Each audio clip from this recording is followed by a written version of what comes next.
Ang mabuting balita mula sa langit sa araw na ito. Linggo ng Pentecostes. Aleluya, aleluya.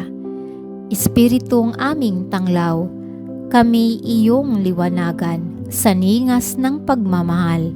Aleluya, aleluya.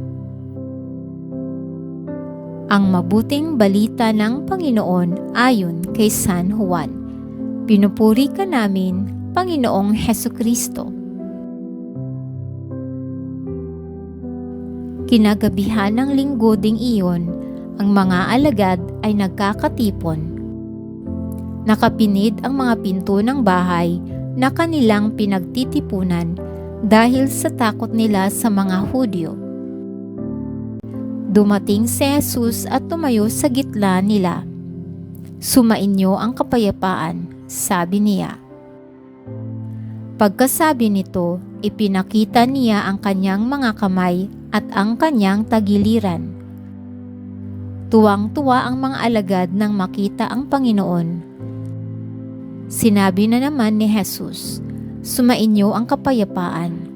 Kung paanong sinugo ako ng Ama, gayon din naman sinusugo ko kayo." Pagkatapos, sila'y hiningahan niya at sinabi, "Tanggapin ninyo ang Espiritu Santo. Ang patawarin ninyo sa kanilang mga kasalanan ay pinatawad na nga. Ang hindi ninyo patawarin ay hindi nga pinatawad."